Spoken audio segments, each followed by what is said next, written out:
আসসালামু আলাইকুম, সম্মানিত সবাইকে স্বাগতম আমার আজকে সপ্তম লাইভ ক্লাসের জন্য। অ্যাকচুয়ালি আমার লাইভ ক্লাসটা আগেরবার নেওয়া হয়েছিল, কিছু দূর নেওয়ার পর আমি ক্লাসটা কোনো একটা কারণে নিতে পারি নাই। তো আজকে আমি নতুন করে আপনাদের রিকোয়েস্টে আবার সপ্তম লাইভ ক্লাস নিচ্ছি। এটি অ্যাকচুয়ালি নেওয়া হচ্ছে 39তম বিসিএস পরিবারের একটি শাখা, সেটা হলো 39তম বিসিএস একাডেমিক উইং থেকে পক্ষ থেকে এই লাইভটা হচ্ছে। আজকে সপ্তম লাইভ। তো আজকের বিষয়বস্তু হচ্ছে যে ফরেন সার্ভিস এবং সচিবালয়ের নির্দেশমালা, সাথে চেষ্টা করব যদি সময় সংকুলন করতে পারি তাহলে সরকারি কর্ম কমিশন প্রবিধানমালা, এই তিনটা টপিক আজকে আলোচনা করার জন্য। তো আমি গত লেকচার ক্লাসে অলরেডি আলোচনা করেছিলাম, কিন্তু আমি এটা আবার নতুন করে আলোচনা করতে চাচ্ছি কারণ অনেকেই ল্যাবটা দেখেন নাই। তো এটা হচ্ছে বৈদেশিক নিয়োগ বা ফরেন সার্ভিস।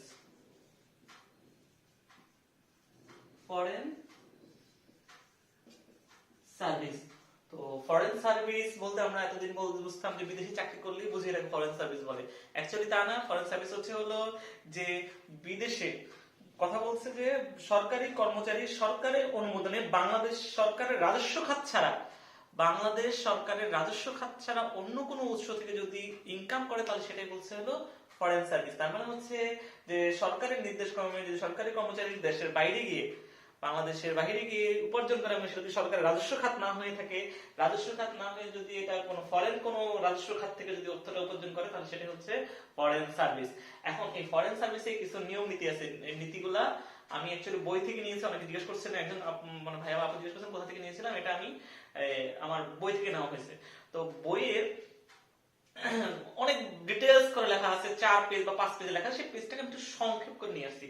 এই সংক্ষেপকেও আমরা এখন সংক্ষিপ্ত আকারে করবো, কারণ এত বড় জিনিস পড়ে মনে রাখা যায় না। দেখেন এত বড় জিনিস, পুরো পেজ, এই পেজ এই পেজ, এত বড় পেজ পড়ে মনে রাখা যায় না। তাই আমি শর্ট করে দিচ্ছি। এটা ম্যাক্সিমাম টাইম আসে শর্ট নোট আকারে আসে, তবে মাঝে মাঝে এটা ব্রড কোশ্চেন 20 মার্কের কোশ্চেন আকারে আসে। তো আমি আপনাদের আজকে শিখিয়ে দিব কিভাবে 20 মার্ক পেতে পারেন আর কিভাবে শর্ট নোট লিখতে পারেন। তো এটা মনে রাখার একটা খুব শর্টকাট টেকনিক আছে। প্রথমে দুইটা জিনিস জানবেন, এটা হলো জনপ্রশাসন মন্ত্রণালয়, আরেকটা হচ্ছে বাংলাদেশ, আরেকটা হচ্ছে শ্রম ও কর্মসংস্থান মন্ত্রণালয়, শ্রম ও কর্মসংস্থান মন্ত্রণালয়, অথবা প্রবাসী কল্যাণ ও বৈদেশিক কর্মসংস্থান মন্ত্রণালয়। তাহলে এই যে বৈদেশিক চাকরিগুলো আছে এগুলা কারা নিয়ন্ত্রণ করে? নিয়ন্ত্রণ করে জনপ্রশাসন, শ্রম কর্মসংস্থান, প্রবাসী কল্যাণ মন্ত্রণালয়, প্রবাসী বৈদেশিক কর্মসংস্থান মন্ত্রণালয়, এই দুইটা মেনটেন করে। তো আপনারা, আমি কয়েকটা জিনিস লিখে দিচ্ছি, এই জিনিসগুলা শর্টকাট করে আপনাদের বইয়ের মধ্যে সিরিয়ালি লিখে রাখবেন, পরে আমি বুঝাচ্ছি। চাকরি খালি 2 নাম্বার, প্রচার, দরখাস্ত,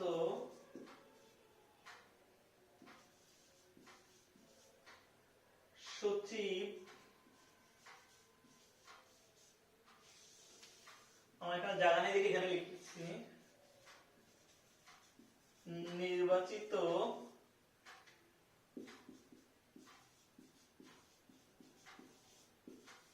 অঙ্গীকারনামা, লাস্ট অফ অল ছাড়পত্র। এই কথাগুলাই, কয়েকটা কথাকে আপনারা মনে রাখতে পারবেন না, এত বড় জিনিস জাস্ট কয়েকটা কথা মনে রাখবেন। কি দুইটার নাম? জনপ্রশাসন মন্ত্রণালয়, শ্রম কর্মসংস্থান, প্রবাসী কল্যাণ মন্ত্রণালয়, চাকরি খালি, প্রচার, দরখাস্ত, সচিব, নির্বাচিত অঙ্গীকারনামা, ছাড়পত্র। জাস্ট এই কটা জিনিস মনে রাখেন, আপনার পুরো টপিক পড়া শেষ। এখন আসেন কি কি এই জিনিসগুলো দিয়ে আমি কিভাবে কি বলবো, কিভাবে কি খাতায় লিখবো, এটা শর্ট নোট আছে। তখন প্রথম আসেন বিদেশে যত মিশন, সংস্থা, তারপর আছে হলো জাতিসংঘের যত অঙ্গ সংস্থান আছে, এইগুলোর মধ্যে যতগুলো চাকরি খালি আছে, যত ভ্যাকেন্ট অ্যাডভার্টাইজমেন্ট আছে, ভ্যাকেন্ট ইনফরমেশন গুলো আছে, এগুলো জনপ্রশাসন মন্ত্রণালয় কালেক্ট করবে। কে দিবে জনপ্রশাসন মন্ত্রণালয়ের কাছে?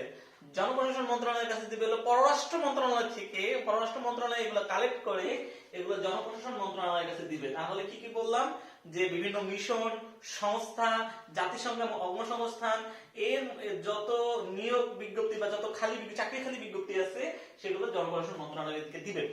আবার অন্যদিকে শ্রম কর্মসংস্থান মন্ত্রণালয় এবং প্রবাসী কল্যাণ ও বৈদেশিক কর্মসংস্থান মন্ত্রণালয় ওরা কত দ্বিপাক্ষিক চুক্তির মাধ্যমে বাংলাদেশের সাথে অন্য যে সকল দেশের দ্বিপাক্ষিক চুক্তি আছে সেই দ্বিপাক্ষিক চুক্তির মাধ্যমে যে সকল চাকরি বিজ্ঞপ্তি আছে সেগুলো তারা কালেক্ট করবে। সেগুলো কে দিবে, সেই পররাষ্ট্র মন্ত্রণালয় সেগুলো দিবে। সেগুলো কালেক্ট করার পর চাকরি খালি বিজ্ঞপ্তিগুলো তারা কালেক্ট করবে। চাকরি খালি বিজ্ঞপ্তি কালেক্ট করার পর তারা প্রচারের ব্যবস্থা করবে। কিভাবে প্রচার ব্যবস্থা করবে? টেলিভিশন, রেডিও, পত্রিকা, যেভাবে সম্ভব না হলো তারা এগুলো প্রচার ব্যবস্থা করবে। চাকরি বিজ্ঞপ্তি আছে, আপনারা কে কে সেখানে আসতে চান। তারপর তারা দরখাস্ত আহ্বান করবে যে আমাদের কাছে দরখাস্ত দেন, কে কে চাকরি করতে চান। তখন বিভিন্ন জনে বিভিন্ন দরখাস্ত দিবে। এই দরখাস্তগুলো আচ্ছা আমরা এই শর্ট করব আগে। দরখাস্তগুলো সেই সংশ্লিষ্ট মন্ত্রণালয়ের সচিব সেগুলো কালেক্ট করবে। কালেক্ট করে সেই দরখাস্তগুলা পর্যালোচনা করবে, মনোনয়ন করবে এবং কে কে চাকরি নিযুক্ত হলো সব ঠিকঠাক করবে। ঠিক করবে দেখে নির্বাচিত করবে। নির্বাচিত ব্যক্তিগণ মনোনয়ন অঙ্গীকারনামা দিবে যে হ্যাঁ আমি এখানে যেতে চাচ্ছি, এত বছরের জন্য যেতে চাচ্ছি, আমি অঙ্গীকারনামা সাইন করতেছি। তারপর তাকে ছাড়পত্র দেওয়া হবে। এটা হলো শর্ট নোট, ইনজিস্ট। কিন্তু যদি পরীক্ষায় এটা 20 মার্কের কোশ্চেন আসে তাহলে আপনাকে আরেকটু ডিটেইলস লিখতে হবে।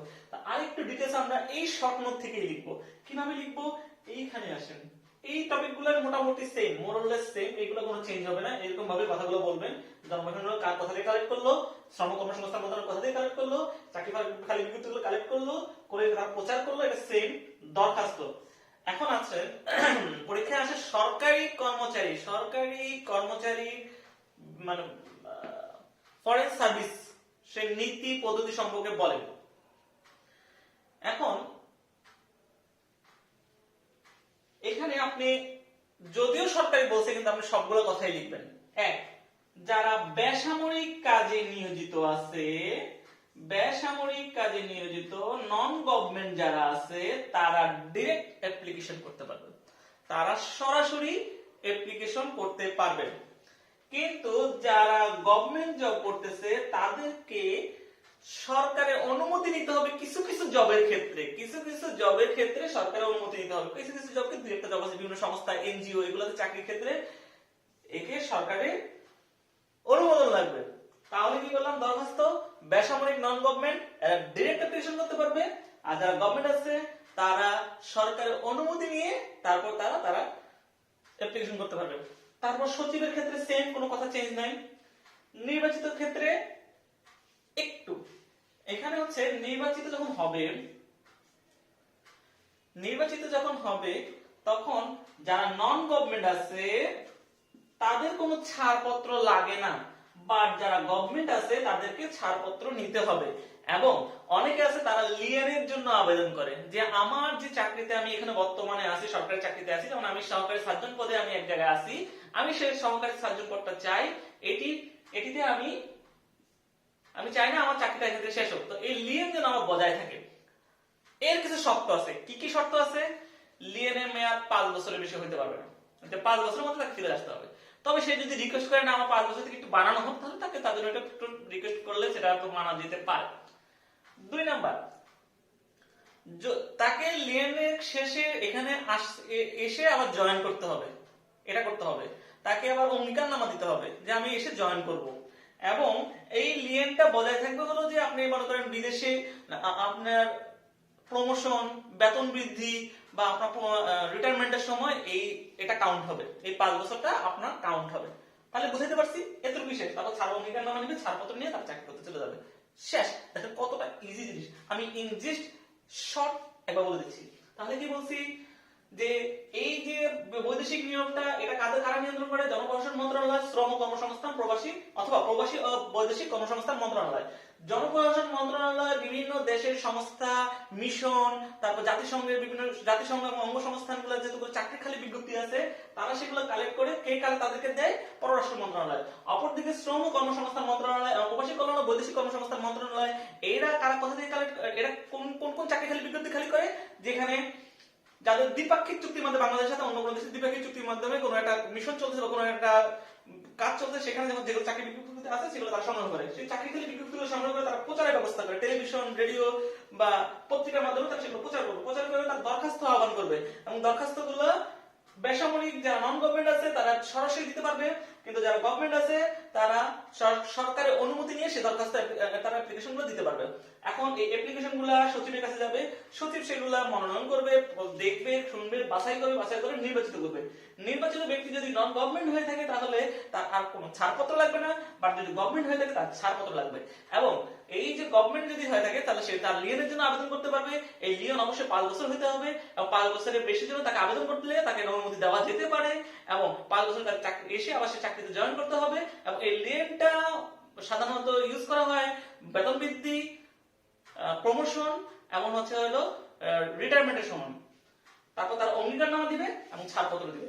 এইভাবেই একটা বৈদেশিক চাকরি নেওয়া যেতে পারে। Just a minute. Okay, so আমরা এখন চলে যাচ্ছি পরের টপিকে। একটু ফাস্ট আগাচ্ছি কারণ আমাদের অনেকগুলো টপিক পড়তে হবে, যদিও 10 মিনিট চলে গেছে এই টপিকটা আলোচনা করতে করতেই।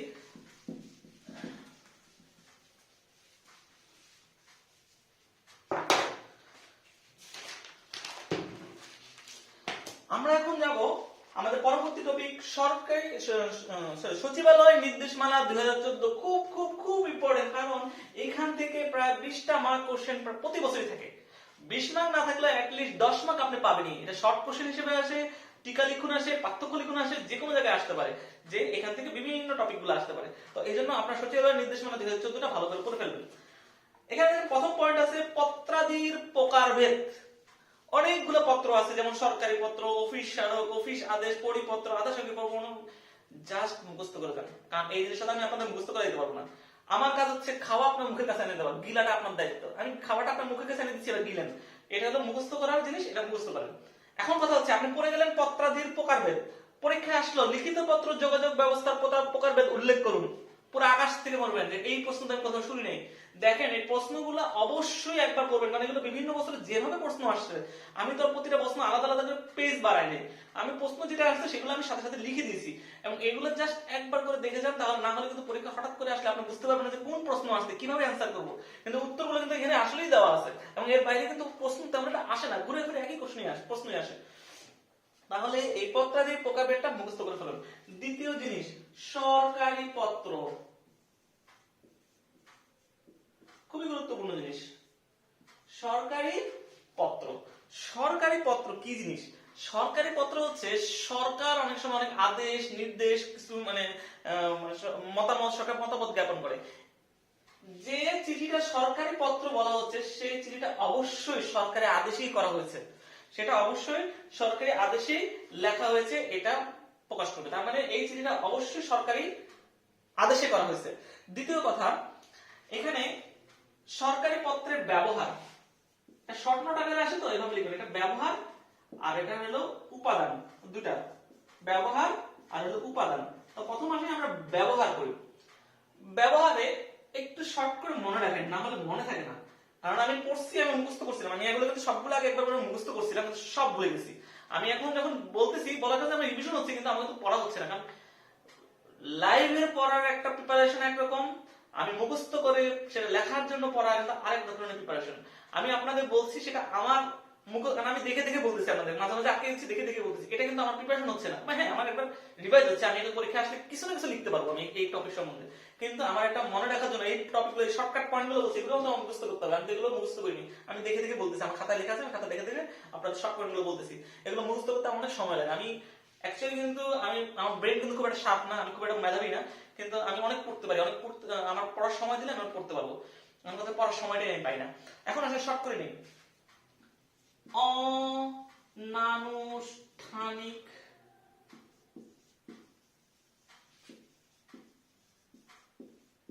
মঞ্জুরি, প্রথম পয়েন্ট মনে রাখবেন, অনানুষ্ঠানিক মঞ্জুরি। দ্বিতীয় পয়েন্ট, আনুষ্ঠানিক মঞ্জুরি। তৃতীয় পয়েন্ট, পত্র বিনিময়। এর পাশে একটা ক্রস চিহ্ন দিয়ে রাখবেন, শেষ। কি টপিকগুলো কি? প্রথম কথা বলছি অনানুষ্ঠানিক মঞ্জুরি। তো সরকার কিছু কিছু অনানুষ্ঠানিক মঞ্জুরি বিষয় বা বার্তাগুলো বিভিন্ন সংস্থা প্রতিষ্ঠানে পাঠায়। কোথায় কোথায় পাঠায়? সুপ্রিম কোর্টে পাঠাবে, সরকারি কর্ম কমিশনে পাঠাবে, তারপর হচ্ছে ব্যক্তি বিশেষকে পাঠাবে, সরকারি সংস্থা সমূহকে পাঠাবে। অনানুষ্ঠানিক মঞ্জুরির বিষয়গুলো, কিছু কিছু মঞ্জুরি আছে যেগুলো অনানুষ্ঠানিক করা হয়েছে। যেমন অনানুষ্ঠানিক মঞ্জুরি কি? যে সাতক্ষীরা মেডিকেল কলেজ হাসপাতালে একটি বাগানের মঞ্জুরি করছে, সেটা অনানুষ্ঠানিক, কোনো আনুষ্ঠানিক করে না, অনানুষ্ঠানিক মঞ্জুরি করছে। সেই ঘোষণাটা তিনি আমাদের কলেজে দিয়ে দিলেন। কাকে দিলেন? আমাদের ডিরেক্টর স্যারকে দিলেন। ডিরেক্টর স্যারকে, বিশেষ ব্যক্তি, তার বিশেষ ব্যক্তিকে আমাদের ডিরেক্টর স্যারকে দিলেন, যে কি দিলেন? যে আপনার নামে একটা অনানুষ্ঠানিক মঞ্জুরি আছে। আনুষ্ঠানিক মঞ্জুরি, আনুষ্ঠানিক মঞ্জুরি কি? সংযুক্ত দপ্তর, আমরা সংযুক্ত দপ্তর কি পরিদপ্তরগুলো সব একটু পরে পড়তেছি, একটু আপাতত মনে রাখেন। সংযুক্ত দপ্তর অধস্তন অফিসগুলোকে সরকারের আনুষ্ঠানিক মঞ্জুরি বিষয়গুলো জানানোর জন্য, তাহলে অনানুষ্ঠানিক বিষয়গুলো বিভিন্ন জায়গায় জানানোর জন্য, আনুষ্ঠানিক বিষয়গুলো কোথায়? অধস্তন অফিস এবং সংযুক্ত দপ্তরে জানানোর জন্য। দ্বিতীয় কথা, বিভিন্ন সংযুক্ত দপ্তর বা অধস্তন অফিসগুলো বিভিন্ন মন্ত্রণালয় বিভাগের মধ্যে পত্র বিনিময়, সরকারি পত্র ব্যবহার করা যাবে না। তাহলে কোন পত্র ব্যবহার করবো? তখন ব্যবহার করবো আমরা সংযুক্ত নাকি অফিস স্মারক। সেক্ষেত্রে আমরা অফিস স্মারক ব্যবহার করবো। পত্র বিনিময়টা আমরা অফিস স্মারক ব্যবহার করবো। তো ওইটা বাদ দেন। তাহলে কি বলবেন? আনুষ্ঠানিক মঞ্জুরি বিষয়গুলা এবং আনুষ্ঠানিক মঞ্জুরি, আনুষ্ঠানিক তথ্যগুলা কোথায় যাবো? সরকারি কর্ম কমিশন, বিভিন্ন সংস্থা, বিভিন্ন বড় ব্যক্তি, কি বলে, প্রতিষ্ঠিত ব্যক্তিবর্গের কাছে পাঠানোর জন্য এই সরকারি পত্র ব্যবহার হয়। অনানুষ্ঠানিক মঞ্জুরির বিষয়গুলো বিভিন্ন অধস্তন অফিস বা প্রতিষ্ঠান সমূহকে জানানোর জন্য ব্যবহার করা হয়। বিভিন্ন মন্ত্রণালয় বিভাগের মধ্যে পত্র বিনিময়ের ক্ষেত্রে এইটা ব্যবহার করা যাবে না। এর উপাদান সমূহ, এবং এগুলো খুব প্রাঞ্জল ভাষায়, খুব সুন্দর ভাষায় লিখতে হবে। কি বলছে? বহু বাহুল্য অপ্রয়োজনীয় শব্দ ব্যবহার পরিহার করতে হবে এগুলোতে, কারণ এটা সরকারি চিঠি, সরকার লিখছে, এগুলা কোনো সময় বাহুল্য থাকবে না, অপ্রয়োজনীয় শব্দ থাকবে না। উপাদান, আসেন আমরা একটা চিঠি দেখি, সরকারি চিঠি কিভাবে লিখে। মাঝে মাঝে এই প্রশ্নটা চলে আসে যে সরকারি চিঠি উদাহরণ সহ লিখুন, 20 মার্কের কোশ্চেন। আপনি ঘরে যখন প্র্যাকটিস করবেন, অবশ্যই একটা খাতায় রাফ ভাবে প্র্যাকটিস করবেন। আপনি হুবহু লিখে লিখে প্র্যাকটিস করলে আপনার মনেই থাকবে না, কতক্ষণ, আপনার অনেক সময় নষ্ট হবে। রাফ ভাবে আমি দেখা দিচ্ছি কিভাবে। এই যে এটা রাফ, এখানে কি থাকবে? গণপ্রজাতন্ত্রী বাংলাদেশ সরকার। এর পাশে থাকবে কোন মন্ত্রণালয় থেকে লিখছে, কোন শাখা থেকে লিখছে, আর একটা জিনিস থাকবে তাদের ওয়েবসাইট www। তিনটা জিনিস। গণপ্রজাতন্ত্রী বাংলাদেশ সরকার, কোন মন্ত্রণালয় লিখতেছে, কোন শাখা থেকে লিখতেছে, এবং www তাদের ওয়েবসাইটের নাম। এই চিঠিতে কয়টা পত্র আছে? নাম্বার। এই চিঠিতে কয়টা পত্র আছে? সাথে এখানে একটা তারিখ, এই পাশে তারিখ, এই পাশে নাম্বার, এই পাশে তারিখ। তারপর হচ্ছে প্রাপক যে লিখতেছে তার সম্পর্কে কথাবার্তা, তার নাম, যে পাবে আর কি, তার নাম, ঠিকানা সব লিখতে হবে এখানে। ছোট করে দিই। তারপর লিখবে বিষয়, কি বিষয়ে সে চিঠিটা লিখতেছে সেই বিষয়টা লিখবে, কি বিষয় চিঠি লিখতেছে সে লিখবে। তারপর একটা সম্বোধন করবে, জনাব মহোদয়, আপনার নামে একটা চিঠি আছে, জনাব মহোদয় এখানে লিখতে হবে। তারপরে প্রকৃত বিষয়বস্তুটা সে এখানে লিখবে।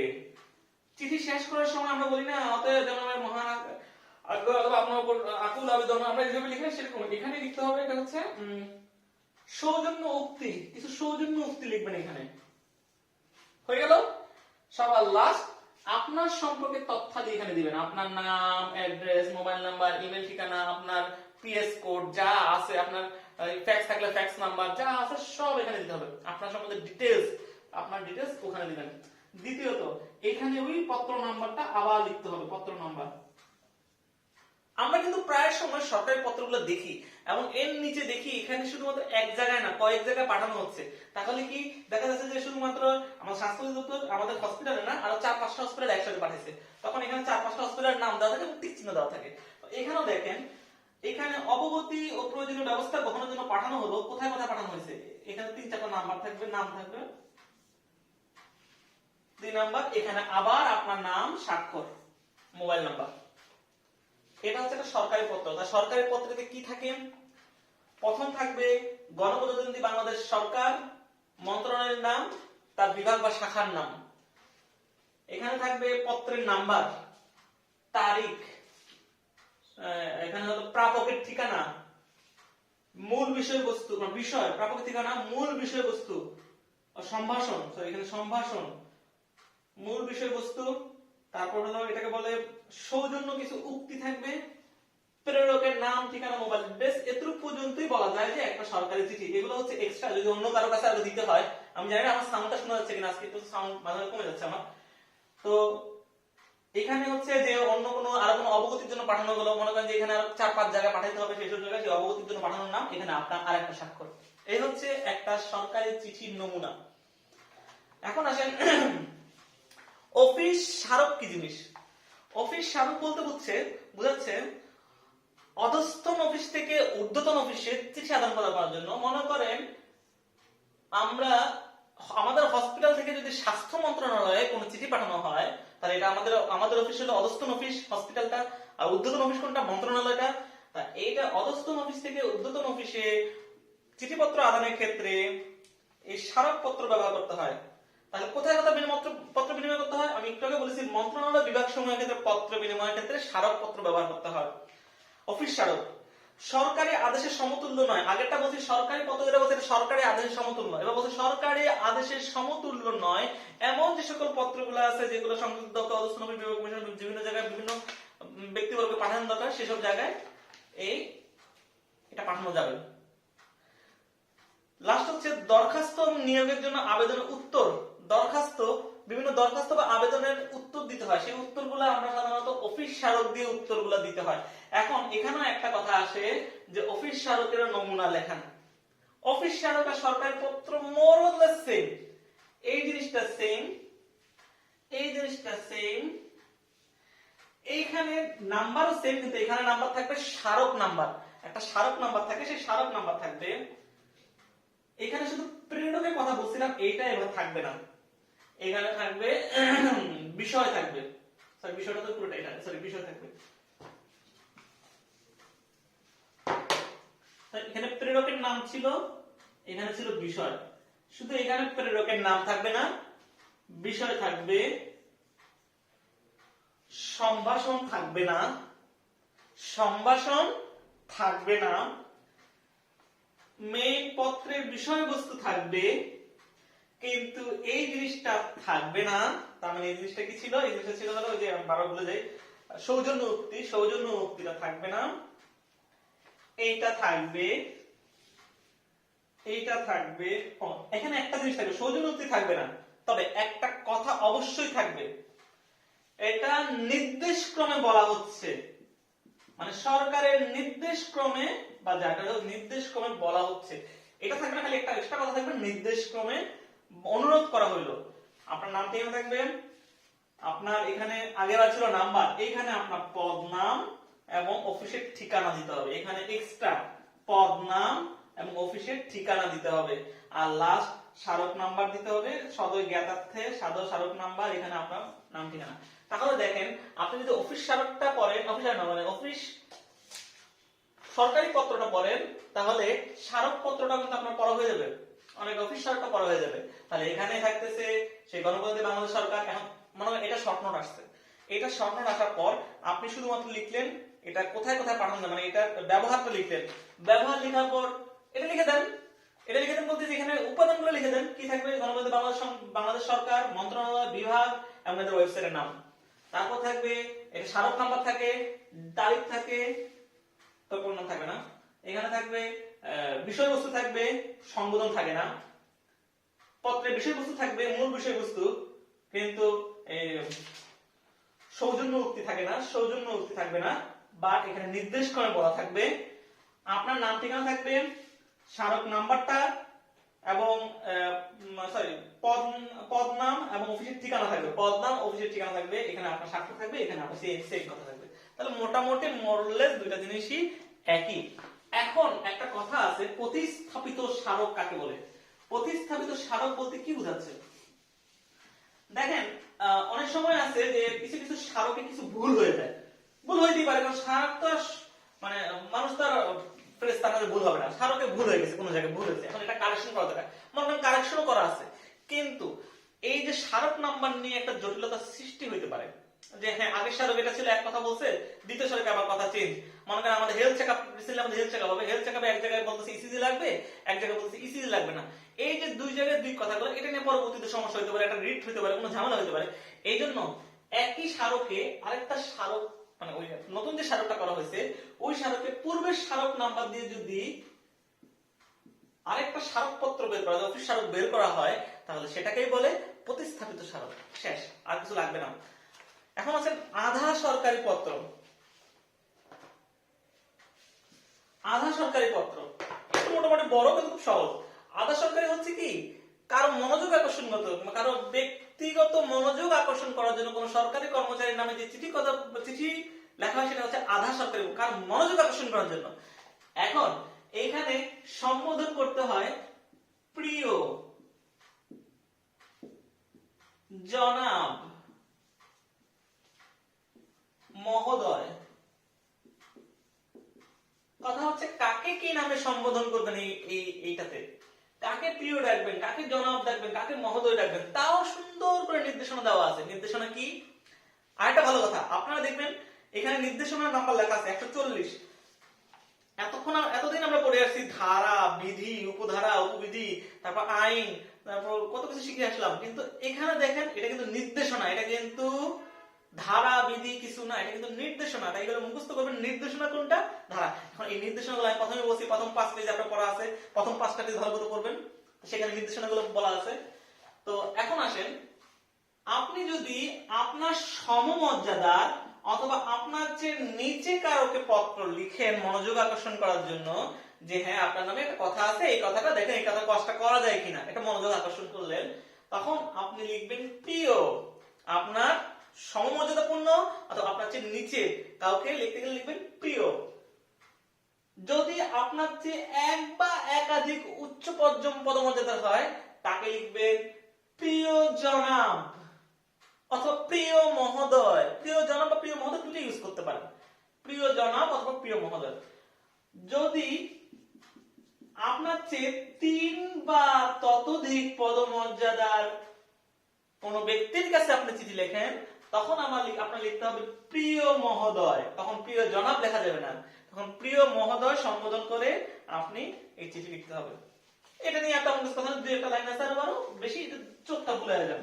এটা মোটামুটি পড়া হয়ে গেছে, এখানে এটা নিয়ে এতটুকু লিখলে আপনি নাম্বারটা হয়ে যাচ্ছে, মোটামুটি একটা স্বপ্ন হয়ে যাচ্ছে। এখন প্রজ্ঞাপন কি, পরিপত্র কি, একবার তো চোখ ঘোরান। আইন, অধ্যাদেশ, বিধি, আদেশ, গ্যাজেট, কর্মকর্তাদের আদেশ, নির্দেশ, ছুটি, বদলি ইত্যাদি গ্যাজেটে যে প্রজ্ঞাপন করা হয় সেটা হচ্ছে তাকে প্রজ্ঞাপিত করে যেটা হলো প্রজ্ঞাপন। তার মানে এই যে যত আইন হচ্ছে, বিধি হচ্ছে, এগুলো তো কোনো না কোনো গ্যাজেটে প্রকাশ হচ্ছে, সেই গ্যাজেটে যে প্রকাশ হচ্ছে এটাই হচ্ছে প্রজ্ঞাপন। এখন হচ্ছে পরিপত্র কাকে বলে। এখন আপনি একটা অফিস বা একজন ব্যক্তির কাছে না, 10-12 জন অফিস, 10-12টা অফিস বা 10-12টা ব্যক্তির কাছে একটা চিঠি লিখতে চাচ্ছেন, বা একটা কোনো অফিস মানে একটা কোন পত্র জারি করতে যাচ্ছেন, তখন সেটা হবে পরিপত্র। এটাকে বলে পরিপত্র। এখন আসেন প্রেস নোট কাকে বলে। প্রেস নোট, সরকার কোনো কিছু সাধারণ জনগণের কাছে জানাতে যাচ্ছে, এমন কোনো ঘটনা, এমন কোনো কিছু যেটা সরকারকে জানাতে যাচ্ছে, সেটা হচ্ছে প্রেস নোট আকারে সেটা জানানো হয়। এটা সাধারণত অনুমতি দান করে হলো, আচ্ছা, এটা একজন ক্ষমতাপ্রাপ্ত কর্মকর্তা কর্তৃক প্রেস ইস্তাহার নোট জারি করা হয়। তথ্য অধিদপ্তরের পরামর্শক্রমে এটা করা হয়, তথ্য অধিদপ্তরের পরামর্শক্রমে প্রেস নোট জারি করা হয়। এখন আসেন email, fax, email, GP, cyber বার্তা এবং অন্যান্য ইলেকট্রনিক মাধ্যম। ফ্যাক্স, সরকার এখন ফ্যাক্সের ব্যবহার বন্ধ করতে চাচ্ছে, অ্যাকচুয়ালি বন্ধ হয়েই গেছে, এখন কিন্তু ফ্যাক্স আর হয় না, ফ্যাক্স কিন্তু বন্ধ। বলতেছে ফ্যাক্সের খরচ বেশি, এজন্য ফ্যাক্সের খরচ কমানোর জন্য যতটুকু সম্ভব ইমেলের মাধ্যমে আপনার পত্র বিনিময় করতে। যখন ইমেলের মাধ্যমে আপনি কোনো কিছু লিখবেন, তখন নিজের কাছে ওই লোককে একটা চিঠি আকারেও পত্র পাঠাতে হবে। তার মানে কি, এই যে আমাদের দেশে দুইটা সিস্টেম, একটা ইমেল পাঠায়, একটা ফোন দেওয়া, ভাই একটা ইমেল পাঠাইছি দেখেন তো ইমেল গেছে কিনা, ওই সিস্টেমটা। মানে সরকার একটা ইমেল পাঠাবে, সাথে একটা চিঠিও তাকে পাঠাইতে হবে। এটা হচ্ছে ইমেলের মাধ্যমে মূল কপি প্রাপকগণের কাছে ডাকে পাঠাতে হবে। দ্বিতীয় কথা, সাইফার ডিপার্টমেন্ট। সাইফার একটা গোপন ডিপার্টমেন্ট, গোপন, আমি এর সম্বন্ধে ভালো বুঝি না, আমি জানি না, তো যতটুকু বুঝছি সেটাই বলতেছি। আমি যা বুঝছি হয়তো আপনারা ভালো বুঝবেন, আমি ভালো এর সম্বন্ধে জানি না। সাইফার বার্তা কি জিনিস? সাইফার একটা গোপন বার্তা বলে। এই গোপন বার্তাগুলো পাঠাইতে হলে অবশ্যই স্বরাষ্ট্র মন্ত্রণালয়, সাইফার বার্তা ডিপার্টমেন্টের অনুমোদিত সংস্থা সাইফার বার্তাগুলো পাঠাতে হয় স্বরাষ্ট্র মন্ত্রণালয় কর্তৃক জারিকৃত সিডিবিন্যাস, এটা সাইফারের সিডিবিন্যাসটাকে বিভিন্ন সিস্টেমে পাঠাতে হয়। এই সিস্টেমগুলো ফলো করতে হবে। এটা বাংলা এবং ইংলিশ দুইভাবেই লিখতে হবে এবং এটা একটু গোপন থাকে সেটা মেনটেন করতে হবে, কারণ এটা খুব গোপনীয় বার্তা। দ্বিতীয় কথা হচ্ছে এগুলোকে সাংকেতিক ভাষায় সাজাতে এবং সাংকেতিক ভাষায় সাজাতে রূপান্তর করতে সময় প্রয়োজন। এই জন্য যে শ্রেণীবিন্যাস থাকে, মনে করেন এখানে শ্রেণীবিন্যাস আছে x x y y x z, মনে করেন শ্রেণীবিন্যাস আছে, আপনার এই শ্রেণীবিন্যাসই আপনার কথাগুলো সাজাতে হবে, না হবে এটা উদ্ঘাটন করতে অনেক সময় লেগে যাবে, অনেক সময় বিষয় হবে, আর এটা খুব গোপনীয় বার্তা, এটা প্রচার করা যাবে না। টেলিফোন ও ভয়েস মেইল যোগাযোগ, টেলিফোন ও ভয়েস মেইলে যোগাযোগ। এখন সাধারণত রুটিন কিছু জিনিসপত্র আছে, রুটিন বাজার কিছু জিনিসপত্র আছে, এগুলোকে যদি সম্ভব হয় টেলিফোনের মাধ্যমে জানাইতে, সময় বেশি লাগতে পারে। একজন এই কথাগুলো একবার খালি দেখে নেন, এগুলো মুখস্থ করে কিছু নাই, জাস্ট একবার চোখটা বুলে যান, বিশ্বাস করেন কোনো কঠিন কোনো শব্দ লেখা নেই, একটু চোখ বুলে গেলে আপনি এটা পারবেন। এটা নিয়ে আমি আর বলতে চাচ্ছি না, যেটা বলতে যাচ্ছি যেটা কঠিন সেটা আমি বলে দেবো। যেমন নথি, নথি জিনিসটা কঠিন। নথি জিনিসটা আগে আমরা আগে থেকেই জানি, নথি মানে হলো একটা বান্ডিল, একটা ফাইলের বান্ডিল, এটা বলে নথি। নথি মানে কি? নথি হচ্ছে বিভিন্ন শাখা দপ্তরে, সরি মানে একটা কার্যালয়, মানে আপনার এই কার্যালয়ের যত ধরনের কার্যধারা, নীতি, বিজ্ঞপ্তি আছে সবকিছুগুলো একটা ফাইলের মধ্যে, যত চিঠিপত্র আছে সবকিছু একটা ফাইলে রাখা হয়, এটাকে বলা হয় নথি। এখন বিভিন্ন বিভিন্ন বিষয়ের জন্য বিভিন্ন ফাইল থাকবে, বিভিন্ন বিষয়, মনে করেন হলে চাকরি বদলি সম্পর্কিত যত বিষয় আছে এই অধিদপ্তরে বা এই সংস্থায়, যত বদলি সম্পর্কিত মানে কাগজপত্র আছে সবগুলো একটা ফাইলের মধ্যে থাকবে এবং সেগুলোতে একটা নোট করা থাকবে। এই নোটে এটা সারমর্ম বলা থাকবে এবং এটা সম্বন্ধে কি ডিসিশন নেওয়া হচ্ছে সেই ডিসিশনটাও বলা থাকবে। এটাই হচ্ছে নথি। এখন কথা হচ্ছে নথি ব্যবস্থাপনা খুব খুব খুব আসে। দেখেন নথি কাকে বলে এবং নথি ব্যবস্থাপনা সম্পর্কে কতবার আসছে। নথি ব্যবস্থাপনার খালি কয়েকটা কথা মনে রাখেন।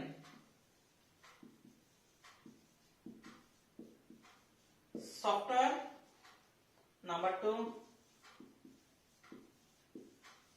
Internet, number 3 Unicode. তিনটা কথা মনে রাখেন। সফটওয়্যারটাকে আবার দুইটা ভাগ। এখন কথা হচ্ছে আমি এখন বর্তমান যুগে আছি, আগের যুগে তো নথি ছিল, এখন তো নথিগুলো সবগুলো হলো কম্পিউটারাইজ করা। তো কম্পিউটারে একটা সফটওয়্যার থাকবে, এই সফটওয়্যারের মধ্যে যাবতীয় তথ্য, মনে করেন একটা চিঠি কবে দেওয়া হয়েছে, কবে সেটা রিসিভ করছে, কবে সেটা পাঠানো হয়েছে, কি পাঠানো হয়েছে, কবে সেটার অ্যানসার কি দিয়েছে, সেটার সমাধান কি হয়েছে, সবকিছু একটা ফোল্ডারে থাকবে, মানে একটা ওই সফটওয়্যারের মধ্যে লিপিবদ্ধ করা থাকবে। দ্বিতীয় কথা, এইগুলা কিভাবে এন্ট্রি করব, এগুলা কিভাবে রেজিস্ট্রেশন করব, এগুলো প্রত্যেকটা একটা রেজিস্ট্রেশন নাম্বার থাকবে, এটা রেজিস্ট্রেশন করা হয়। এগুলো বলা হয় ইলেকট্রনিক ফাইল রেজিস্ট্রেশন সিস্টেম। রেজিস্ট্রেশনটা হয় ইলেকট্রনিক, আমরা যেহেতু ফাইল ইলেকট্রনিক, এটা ফাইল রেজিস্ট্রেশন করি তাহলে এটা বলবো ফাইল রেজিস্ট্রেশন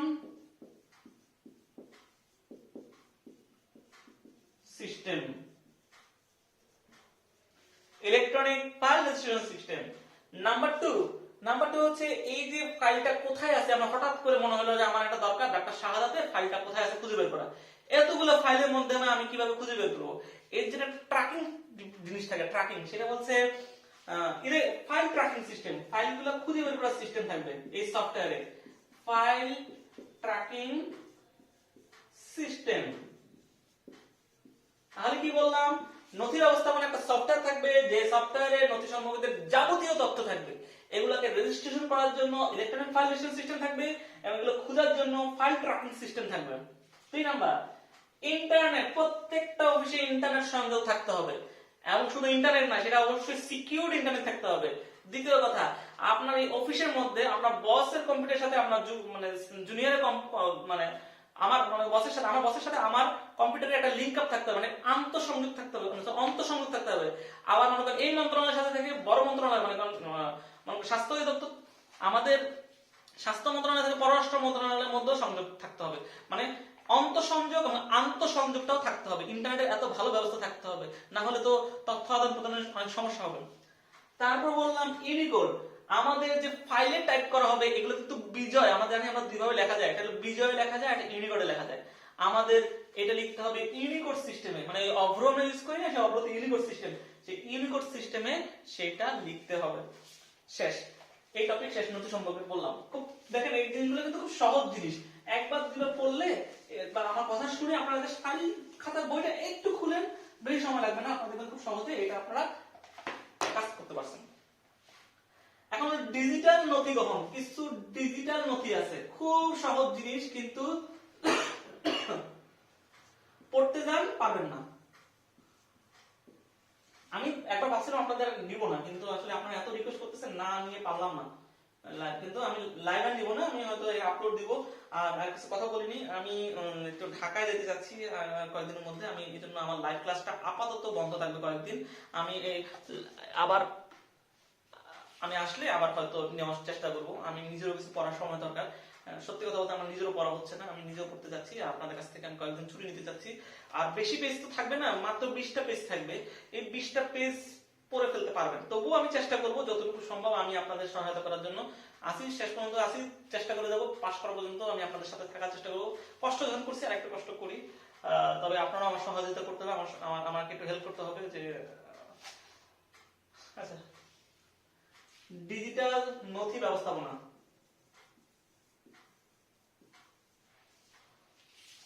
বা কোড, নথি গঠন বা কোড।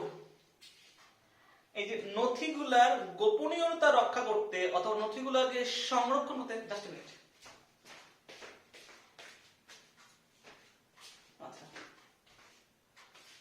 নথিগুলার গোপনীয়তা মানে নথিগুলোকে সংরক্ষণ করতে বা নথিগুলোকে গোপনীয়তা রক্ষা করতে একটা নথি নাম্বার পদ্ধতি আবিষ্কার করছে, একটা নথি নাম্বার পদ্ধতি আবিষ্কার করছে। আমি একটা শর্টকাট পদ্ধতি বলতেছিলাম, 2 2 4 3 2 3 2 2 2 4 3 2 3 2, এটা মনে রাখেন। এটা মনে রাখে আপনি ডিজিটাল নথি ব্যবস্থাপনা পড়া শেষ, আর কিচ্ছু লাগবে, আরেকটা জিনিস পড়তে হবে, এই একটা আরেকটা জিনিস। তাহলে 2 কি, একটু এটা নিচে দেখি, এটা কাটলাম, আমার জায়গা লাগবে। তাহলে 2 দুটা 0 ডট 2 4 3 2, না 2 2, তারপর আরেকটা 2 4, চারটা 0 2, না 4 3 2 3 2, 4 এর পর হবে 3 2 3 2, শেষ। তাহলে বললাম 2 2 4 3 2 3 2, এটাই হচ্ছে ডিজিটাল নথি গঠন পদ্ধতি। তাহলে দেখেন এখানে সংখ্যা কয়টা, এগুলো প্রত্যেকটা সংখ্যা 1 2 3 4 5 6 7 8 9 10 11 12 13 14 15 16 17 18, তার মানে এখানে সংখ্যা থাকবে 18টি। ডট থেকে কটা দেখেন, 1 2 3 4 5 6 7, 7টা ডট থাকে।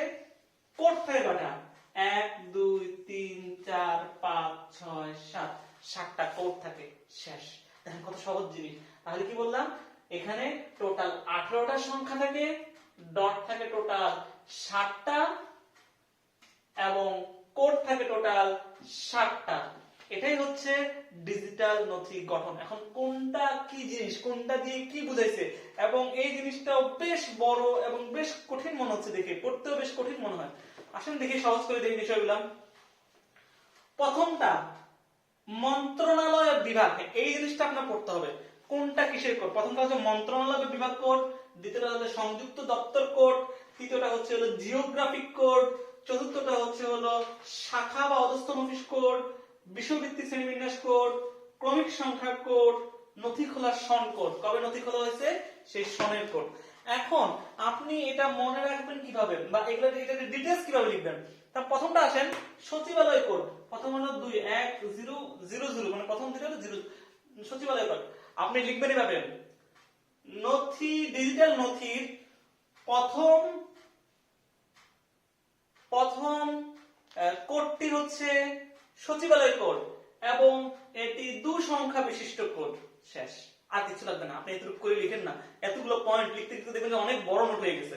তাহলে বললাম প্রথম যে কোড এটি 2 সংখ্যা বিশিষ্ট কোড এবং এটি প্রথমে অবস্থিত কোড এবং এটি সচিবালয়ে কোড চিহ্নিত করে।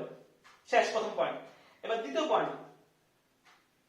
পয়েন্ট হচ্ছে হলো এটি সংযুক্ত দপ্তর, অধিদপ্তর, পরিদপ্তর, তারপর অধিক্ষেত্র, স্বায়ত্তশাসিত সংস্থা, বিভাগীয় কার্যালয় নির্দেশ করে। আপনারা পড়বেন, যখন আপনি নামগুলো পড়বেন তখন বুঝতে হয়ে যাবে। অধিদপ্তর, পরিদপ্তর, সংযুক্ত দপ্তর, তারপর হলো স্বায়ত্তশাসিত সংস্থা, বিভাগীয় কার্যালয়, অন্যান্য অধিক্ষেত্রগুলো। এবং এটা ক্ষেত্রে একটা জিনিস লিখে রাখেন, এটা 1 থেকে 99, এটা 1 থেকে 99 সংখ্যা থাকে। দুটো সংখ্যা মানে 1 থেকে 99 হবে, তাও লিখবেন। এটা একটা লাইন তো পারলো। এটা 1 থেকে 99 সংখ্যা পর্যন্ত থাকে। দ্বিতীয়টা হচ্ছে এটাকে দুইটা ভাগ করবেন, 4টাকে। প্রথম দুইটা ভাগ, দ্বিতীয় ভাগ। তারপর বলবেন এবং এটা নথি ব্যবস্থাপনা বা কোডের দ্বিতীয় অবস্থানে থাকে। এটি 2 সংখ্যা বিশিষ্ট। এটি নির্দেশ করে এই সংস্থাকে এবং এটি 1 থেকে 99 পর্যন্ত গঠিত। দেখেন কতগুলো লাইন লেখা হলো। দ্বিতীয় পয়েন্ট, এটা হচ্ছে জিওগ্রাফিক কোড। বলবেন তৃতীয় অবস্থানে অবস্থিত, এটি জিওগ্রাফিক কোড। এটি 4 সংখ্যা বিশিষ্ট। এর প্রথম দুইটি সংখ্যাটি জেলার জিওগ্রাফিক কোড নির্দেশ করে, বাকি দুটি অংশ উপজেলার জিওগ্রাফিক কোড নির্দেশ করে। উপজেলার জিওগ্রাফিক কোড নির্দেশ করে। শেষ। 3 নাম্বার, এটা হলো শাখা বা অধস্তন অফিস কোড। শাখা বা অধস্তন অফিস কোড। এটি চতুর্থ অবস্থানে অবস্থিত। এটি 3 সংখ্যা বিশিষ্ট। এতটুকুই যথেষ্ট। তারপরে পয়েন্ট, এটি হচ্ছে কি বিষয়ভিত্তিক শ্রেণীবিন্যাস কোড। মানে বিষয়ভিত্তিক, তার মানে যা ট্রান্সফার হয়ে গেল এরকম একটা শ্রেণীবিন্যাস কোড থাকবে। এটি 1 2 3 4 5, এটি পঞ্চম অবস্থানে অবস্থিত, 2 সংখ্যা বিশিষ্ট। এটি দ্বারা নির্দেশ করে বিষয়ভিত্তিক শ্রেণীবিন্যাস কোড এবং এটি একটি স্থায়ী কোড। তিন নাম্বার, না লাস্টের টার্গেটটা, এটি হচ্ছে নথির ক্রমিক সংখ্যা কোড। তাহলে এটি ষষ্ঠ অবস্থানে অবস্থিত, 3 সংখ্যা বিশিষ্ট। নথির ক্রমিক সংখ্যা কোড চিহ্নিত করে এবং এটি শুরু হয় 001 দিয়ে। প্রতি বছরে এটি চেঞ্জ হয়ে 001 থেকে আবার শুরু হয়। লাস্ট অফ অল, সবার শেষেরটা যেটা থাকে সেটা হচ্ছে নথি খোলার সন কোড, কবে খোলা হয়েছে সেই সন কোড, এবং এরপরে ডট দিয়ে এটি কোডটা শেষ হবে। তারপরে কত নাম্বার, এই ডটের পর আপনি দেখবেন একটা হাতে লেখা থাকে কত নাম্বার চিঠি, কত নাম্বার কোড, এরপর হাতে সংখ্যাটা লেখা হয়। তাহলে এটাই হচ্ছে ডিজিটাল কোড ব্যবস্থাপনা। এবার আসেন নথি শ্রেণীকরণ কি। মোটামুটি বুঝাইতে পারছি আশা করি, খুব শর্ট করে বুঝাইলাম। আশা করি কারো এটা সম্পর্কে কোনো রকম কনসেপশন ক্লিয়ার, সবার কনসেপশন ক্লিয়ার করে ফেলছি। এখন আসে কিছু একটা পয়েন্ট, নথি শ্রেণীকরণ বা রেকর্ডের শ্রেণীবিন্যাস। শেষ করতে পারবো? নথি শ্রেণীকরণ বা রেকর্ডের শ্রেণীবিন্যাস। এই দেখেন এগুলো কিন্তু কোশ্চেন গুলা ভালো করে পড়ুন। কোশ্চেন গুলা কিন্তু বহুবার আসে এই জিনিসটা। তাহলে সংরক্ষণের উদ্দেশ্যে নথি সমূহ গুরুত্ব বিশ্লেষণ করে স্থায়ী এবং নির্দিষ্ট সময় পর্যন্ত রাখাকে নথি শ্রেণীকরণ। কারণ এটা একটা নথি আমার কতক্ষণ থাকবে, কতদিন পর্যন্ত এটা রাখবো, কতদিন পর্যন্ত সংরক্ষণ করা দরকার আছে, এই জন্য আমরা রেকর্ড গুলোকে কয়েকটা ভাগে ভাগ করি। এই নথির রেকর্ড গুলোকে কয়েকটা ভাগ করি। কি কি ভাবে ভাগ করছি এটাকে আমি এভাবে করে লিখবো। ক, খ, গ, ঘ। তাহলে 4টা শ্রেণীতে ভাগ করা হয়েছে। ক শ্রেণীর রেকর্ড, খ শ্রেণীর রেকর্ড, গ শ্রেণীর রেকর্ড এবং ঘ শ্রেণীর রেকর্ড। আমরা এইভাবে মুখস্থ করব, কিন্তু যখন খাতায় লিখবো সুন্দর করে লিখবো, পাট পাট করে লিখবো। প্রথম আসেন ক শ্রেণীর রেকর্ড কি। এটি একটি স্থায়ী রেকর্ড, তার মানে এটি অনেক দিন পর্যন্ত আপনার স্থায়ীভাবে রেখে দিতে হবে। এটি একটি স্থায়ী রেকর্ড। আমরা 4টা রেকর্ড একটু একসাথে পড়ি, তাহলে আমাদের মনে থাকবে। প্রথম কথা, ক শ্রেণীর রেকর্ড একটা স্থায়ী রেকর্ডে দীর্ঘ সময় ধরে রাখতে হয়। জরুরি নথিগুলো এই শ্রেণীর অন্তর্ভুক্ত, খুব যত্নের সাথে সংরক্ষণ করতে হয়। 2 নাম্বার খ শ্রেণীর রেকর্ড, এটি হচ্ছে অর্ধস্থায়ী রেকর্ড। অর্ধস্থায়ী রেকর্ড, এটা সাধারণত 10 বছর বা তার চেয়ে বেশি রাখতে হয়। অর্ধস্থায়ী রেকর্ড 10 বছর বা তার চেয়ে বেশি রাখতে হয় এবং 3 বছর পর্যন্ত সংশ্লিষ্ট মন্ত্রণালয় থাকবে এবং 3 বছরের পর বাকি যে 7 বছর আছে এটি সচিবালয়ের নথি ব্যবস্থাপনা সচিবালয়ের কোথায় থাকে, নথিপত্র সংরক্ষণাগারে রাখা হয়। নথিপত্র সংরক্ষণাগারে রাখা হয়। গ শ্রেণীর রেকর্ড, এটি হচ্ছে সাধারণ রেকর্ড। এটা হচ্ছে সাধারণ রেকর্ড। 3 থেকে 5 বছর পর্যন্ত এই রেকর্ড সংরক্ষণ করা হয়। 3 থেকে 5 বছর পর্যন্ত রেকর্ড সংরক্ষণ করা হয়। ঘ শ্রেণীর রেকর্ড হলো মামুলি রেকর্ড, এগুলো একদম 1 বছর পর্যন্ত রাখা হয়। দেখি 1 বছর না, হ্যাঁ এটা 1 বছর পর্যন্ত রাখা হয়। তাহলে প্রথম আমরা এই পয়েন্টগুলো আলাদা করে নিলাম, তাহলে আমাদের পড়তে বা মনে রাখতে সুবিধা হবে। আমার পর্দাটা ঝামেলা করতেছে।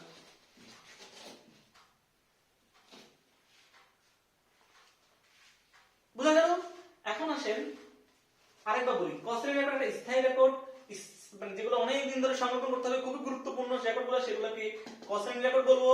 খ শ্রেণীর রেকর্ড অর্ধস্থায়ী রেকর্ড, এগুলো 10 বছর বা তার বেশি সময় ধরে সংরক্ষণ করতে হয়। প্রথম 3 বছর এটা সংশ্লিষ্ট মন্ত্রণালয়ে থাকবে, পরবর্তী 7 বছর বা তার বেশি সময় বা যে যত সময় আছে পরবর্তী মোর দেন 7 বছর এটা থাকবে সচিবালয়ের নথি সংরক্ষণাগারে। গ শ্রেণীর রেকর্ড সাধারণ রেকর্ড, এটা 3 থেকে 5 বছর সংরক্ষণ করতে হয়। ঘ শ্রেণীর রেকর্ড মামুলি রেকর্ড, এটা 1 বছর সংরক্ষণ করতে হয়। এখন আসেন স্থায়ী সংরক্ষণ, কোন কোনগুলো আমরা স্থায়ী সংরক্ষণ করি মনে রাখবেন। নীতি, তার মানে এতটুকু মনে রাখেন, তাহলে বিভিন্ন নীতি, তারপর ধারা মানে আইন, বিধি, উপবিধি, এগুলো যখন সংরক্ষণ করতে হয়, বিভিন্ন আইন, ধারা, বিধি, উপবিধান ইত্যাদি আলোচনা বা এগুলোর উপর যে আদেশ যেগুলো করা হয়েছে মন্ত্রণালয়, এগুলোর উপর আদেশ বা যেসব আলোচনা করা হয়েছে সেগুলো এখানে থাকবে নীতি। 2 নাম্বার দীর্ঘ সময় ধরে যে সকল বিষয়গুলো বিবেচনা করতে, দীর্ঘ সময় ধরে যে সকল সিদ্ধান্তগুলা অনেক সময় গুরুত্বপূর্ণ আদেশের পূর্ব দৃষ্টান্ত নথিসমূহ, মানে এগুলো আগে থেকে কিছু ঘটনা ঘটে যাচ্ছে, খুব গুরুত্বপূর্ণ জিনিস, যেমন বদলির সিস্টেম গুলো, কয়জনের বদলি খারাপ বদলি, কয়জনের উপর শাস্তি খারাপ শাস্তি কিভাবে হয়েছে সেগুলো সম্পর্কে যেগুলো দীর্ঘদিন পর্যন্ত সংরক্ষণ করার দরকার হয় সেগুলো এখানে রাখবে। 3 নাম্বার বিশেষ ব্যক্তি, বিশেষ ব্যক্তি কেমন, প্রধানমন্ত্রী মনে করেন, প্রধানমন্ত্রী অথবা আমাদের এই হসপিটালের ডিরেক্টর স্যার, এই ধরনের যারা আছে তাদের সম্পর্কে যে সকল নথি আছে সেগুলো এই ক শ্রেণীর রেকর্ডে থাকবে। লাস্ট অফ অল দলিল, সরকারি দলিল যেগুলো আছে খুবই গুরুত্বপূর্ণ দলিল, সেগুলো হলো এই ক শ্রেণীর রেকর্ডে থাকবে। খ শ্রেণীর রেকর্ড, খ শ্রেণীর রেকর্ড হলো সরকারি চাকরি সার্ভিস রেকর্ড, যে আপনি কিভাবে কিরকম সার্ভিস করতেছেন, এই বছর সার্ভিস কেমন, সামনের বছর সার্ভিস কেমন করতেছেন, এই সার্ভিস রেকর্ড গুলো হচ্ছে খ শ্রেণীর রেকর্ড। তারপর হচ্ছে বাজেট, বাজেট সম্পর্কে যত কথাবার্তা আছে সবকিছু হলো অর্ধস্থায়ী বা খ শ্রেণীর রেকর্ড। তারপর হচ্ছে উন্নয়ন প্রকল্প, খ শ্রেণীর রেকর্ড। তারপর হচ্ছে প্রতিবেদন, বিভিন্ন প্রতিবেদন হয়, সেই প্রতিবেদনগুলো খ শ্রেণীর রেকর্ড। তারপর লাস্ট অফ অল নির্বাহী আদেশ। আপনি এইভাবে করে মনে রাখেন, না হলে কিন্তু আপনার জীবনে অনেক কষ্ট হবে মনে রাখতে, এইসব জিনিসগুলো একটু মনে থাকে না। সার্ভিস রেকর্ড, বাজেট, উন্নয়ন প্রকল্প, প্রতিবেদন এবং নির্বাহী আদেশগুলো খ শ্রেণীর রেকর্ড। গ শ্রেণীর রেকর্ড বিভিন্ন ক্রয় বিক্রয় করা হয়, এই ক্রয় বিক্রয়গুলো গ শ্রেণীর রেকর্ডের অন্তর্ভুক্ত। তারপর হচ্ছে অস্থায়ী পদ সম্পর্কে কথাবার্তাগুলো এই গ শ্রেণীর রেকর্ডে পড়বে। বদলি সম্পর্কিত তথ্যাবলী গ শ্রেণীর রেকর্ড। প্রশিক্ষণ সম্পর্কে তথ্যাবলী গ শ্রেণীর রেকর্ড।